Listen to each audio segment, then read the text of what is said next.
Buenas tardes, mi nombre es Crisbel Andrea Duarte Maldonado, estudiante de Derecho de la Universidad de Pamplona, sede Villa del Rosario. La siguiente exposición es de la materia Habilidades Comunicativas. Mi tema es las obligaciones. Pertenezco al grupo NR con el profesor Carlos Julián Espinel. Del efecto de las obligaciones. Inejecución de las obligaciones. El efecto de toda obligación es el cumplimiento de ella por parte del deudor. Si el deudor satisface el objeto de la obligación, una vez ésta sea exigible, se dice que el deudor paga y esta queda extinguida. Pero puede suceder que la obligación no se cumpla o que se tarde el cumplimiento de ella, y esto quiere decir que el deudor entra en mora. Llevaría unas consecuencias jurídicas que producen este fenómeno. No se cumplen o no se ejecutan por tres razones o tres causas, que es caso fortuito y de la fuerza mayor, dolo y de la culpa. Caso fortuito y fuerza mayor. Se dice que es el hecho imprevisto e independiente de la voluntad del deudor, que no permite a este el cumplimiento de la obligación. La fuerza mayor se denominaba en derecho romano vis major.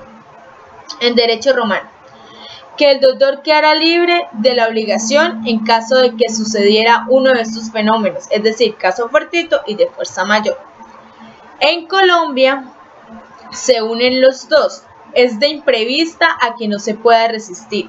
Se dice que el hecho debe reunir dos condiciones, las cuales impiden el cumplimiento de las obligaciones. Uno, que sea imprevisto y que el deudor no haya podido resistirse. Su liberación de alguna de estos casos era probando el hecho respectivo, y si no lo hacían, sustituía la responsabilidad civil. El dolo consiste en los actos u omisiones que llevan en sí la intención de causar un perjuicio al acreedor y que produce el incumplimiento de la obligación. El elemento esencial en el dolo es la intención de causar daño. En derecho romano, todo deudor debía hacerse responsable del incumplimiento de la obligación. Ninguno quedaba libre de esto si el cumplimiento de ella se debía por su propio dolo.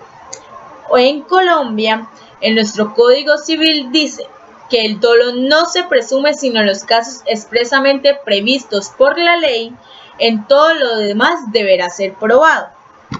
Y en materia del incumplimiento de la obligación, deberá probarlo quien pretenda que el deudor lo ha cometido. La culpa.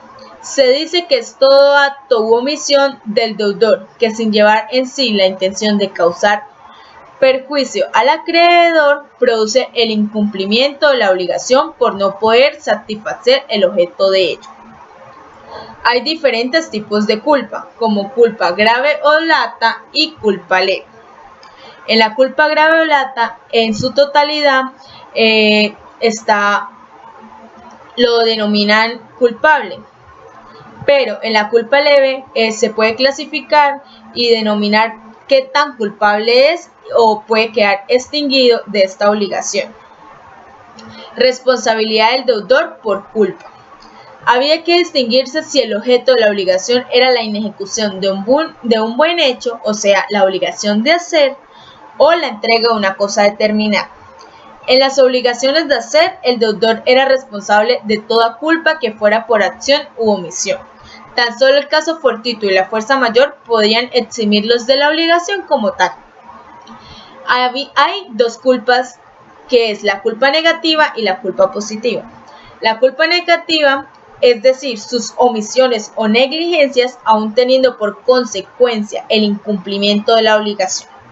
La culpa positiva es de todo hecho u omisión que le produjera como consecuencia la no satisfacción del objeto de la obligación.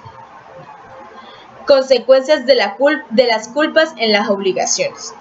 Cuando el deudor no estaba obligado a entregar una especie determinada o un cuerpo, por ejemplo, determinada cantidad de trigo o vino o una suma líquida de dinero, no produjeran consecuencias algunas.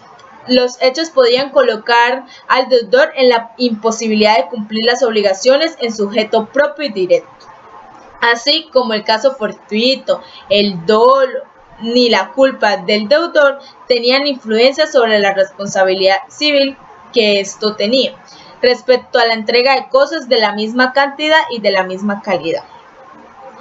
Debía pagarse una suma de dinero, como no podía alegarse para eximir de la obligación el haber perdido lo que tenía, puesto que no era el objeto de su obligación, sino la cantidad equivalente a la que hubiera sido estipulado según un juez, puede ser.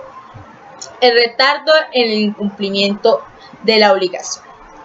Fuera que sobreviniera de la ejecución de las obligaciones por parte del deudor, podría ser que éste retardara injustamente el cumplimiento de la obligación exigible, a pesar que para el acreedor fuera requerido el cumplimiento. Se decía entonces que el deudor incurría en mora de pagar o de cumplir la obligación. También puede suceder de manera contraria, o sea, que el acreedor impidiera el cumplimiento de la obligación injustamente, negando a recibir el objeto de esta obligación y diciendo que no lo podía satisfacer. Se decía entonces que el acreedor incurría en la mora de recibir. Habiendo situaciones jurídicas en el derecho romano: mora del deudor, que era mora de victoris, y mora del acreedor, que era mora creditoris. La mora de victoris. Para que esta situación jurídica se produjera, era indispensable los siguientes elementos: que la obligación fuera exigible, que hubiera culpa o dolo y que hubiera una interpelación. Mora creditoris. Debía resultarse pues que del dolo, de la culpa del acreedor, no podría causarse por caso fortuito ni por fuerza mayor, que hubiera impedido al acreedor aceptar el pago válido ofrecido por el deudor. Para que esto se produjera, tenía que ser que la negativa del acreedor al recibir el pago fuera injusto, esto es, culpable o doloso, o que el ofrecimiento del deudor fuera válido por hacerse en un todo de conformidad de los términos de la obligación. No podía, por tanto, producirse la mora creditoris. Si la oferta del deudor no comprendía la totalidad del objeto de la obligación, o sea, se hacía en un lugar distinto de aquel en el que decía cumplirse, porque entonces la negativa del acreedor no era injusta. Extinción de las obligaciones. El vínculo entre acreedor y deudor no estaba llamado a perpetuarse indefinidamente. Debía llegar un momento donde el deudor se liberaba del acreedor y esta obligación quedaba extinguida. El medio de extinguirse toda obligación era el pago, es decir, la satisfacción del objeto por medio del deudor. Pero en el derecho romano no siempre fue el pago suficiente para que el deudor quedara libre de la obligación y ésta se extinguiera. En el derecho romano imperó, según los dejamos expuestos, el principio de que una relación entre acreedor y deudor debía extinguirse por los mismos medios que se había servido para constituirlo.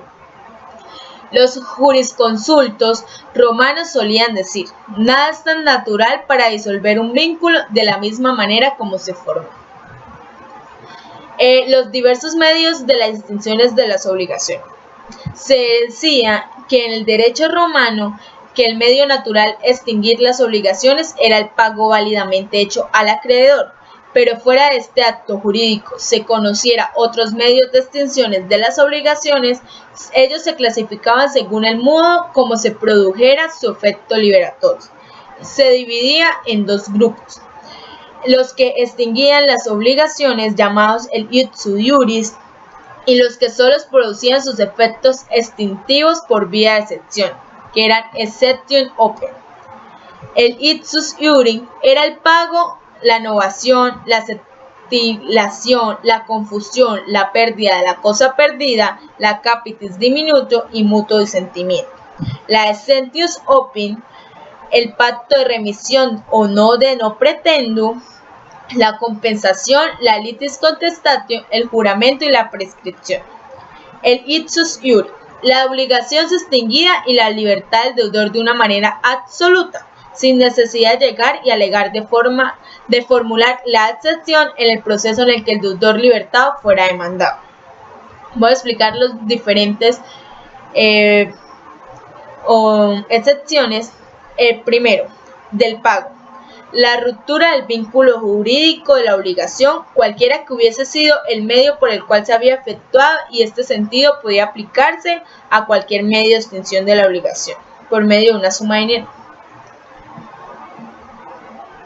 El fideus es la forma más general y completa de garantía personal que se aplica a toda clase de obligación derivada del contrato. Consiste en un acto oral semejante a la estipulación, basado en los fides o lealtad personal, en la que el fideusor promete el mismo objeto que debe al deudor principal. Al no tratarse de una promesa estipulatoria, no produce los efectos novatorios de esta, y la obligación formal garantizada continúa existiendo.